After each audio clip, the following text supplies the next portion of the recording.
Welcome back.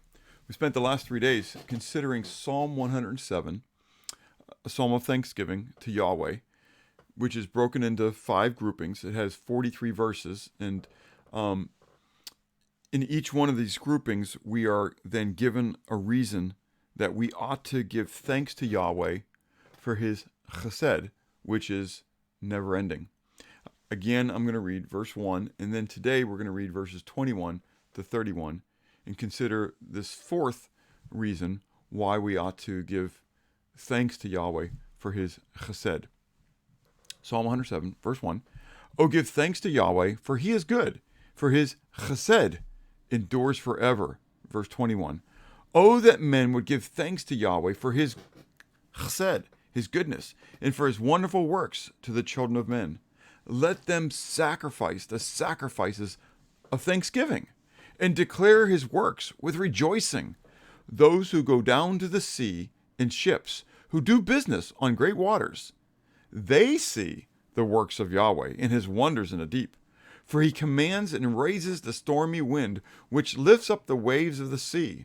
They mount up to the heavens. They go down again to the depths. Their soul melts because of trouble. They reel to and fro and stagger like a drunken man and are at their wits' end. Then they cry out to Yahweh in their trouble, and he brings them out of their distresses. He calms the storm so that its waves are still. Then they are glad because they are quiet. So he guides them to their desired haven. Oh, that men would give thanks to Yahweh for his chesed, his goodness, and for his wonderful works to the children of men. As each part of this psalm has had its prophetic implications and applications, this section is pretty clear. First, a brief one that is a clear fulfillment of this is that time when Jonah was running from the word of Yahweh. Instead of going to Nineveh to declare that in 40 days Nineveh will be destroyed, and then Nineveh repents, Jonah runs the opposite way to Tarshish. He gets on a boat, and while he's on the boat, the storm comes, and these Gentile believers, the unbelievers,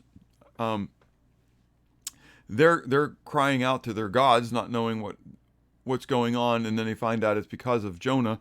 And so Jonah tells them they need to throw him overboard, and they don't want to do it, and so they continue to do whatever they can, but finally they submit to what God's decree is, and they throw Jonah overboard, and immediately it grows still. And these previous unbelievers glorify Yahweh. But the greatest fulfillment, the clearest fulfillment of this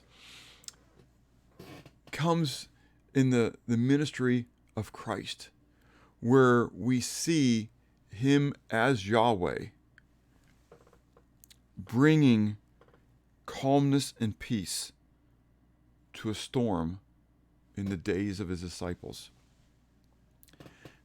Now you need to remember that 4 out of 12, at least a third of Jesus' disciples who are going to be on this boat were fishermen, Galilean fishermen, who worked every evening, every night on the lake, and would be familiar with sudden storms that come upon the lake.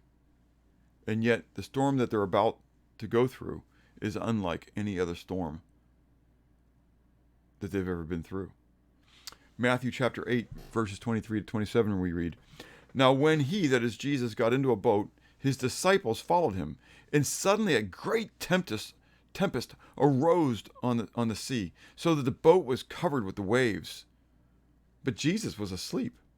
Then his disciples came to him and woke him, saying, Lord, save us, we're perishing. But Jesus said to them, Why are you fearful, O you of little faith? Then he arose and rebuked the winds and the sea, and there was a great calm. So the men marveled, saying, Who can this be, that even the winds and the sea obey him?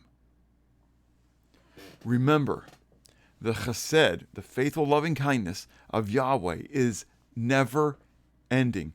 He is the creator of the heavens and the earth. He is sovereign, not just then over the storms of the seas, but he's also sovereign over the storms of life.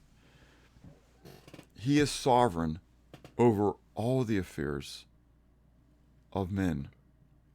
So we're told in Hebrews 13, let your conduct be without covetousness.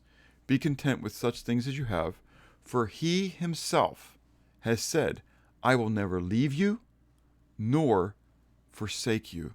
So we may boldly say, Yahweh is my helper.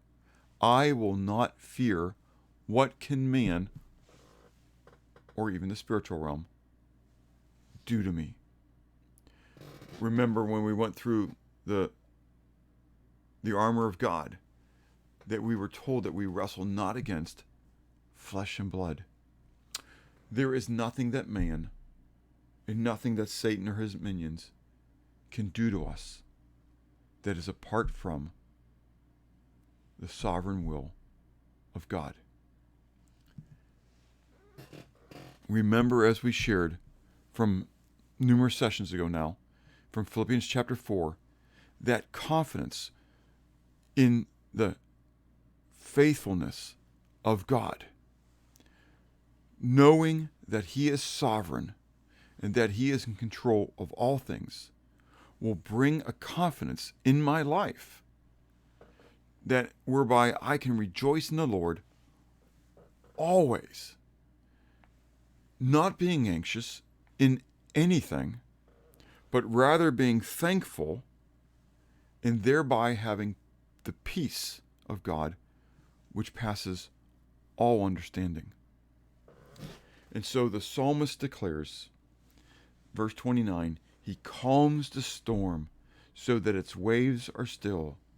Then they are glad, full of mirth, because they are quiet. And he guides them to their desired haven. Oh, that men would give thanks to Yahweh for his chesed, for his goodness, and for his wonderful works to the children of men. Oh, give thanks to God today, for his chesed is never ending. He will be faithful to guide you through the storms of your life if you would just look to him and be guided by him to the desired haven. And have a blessed day.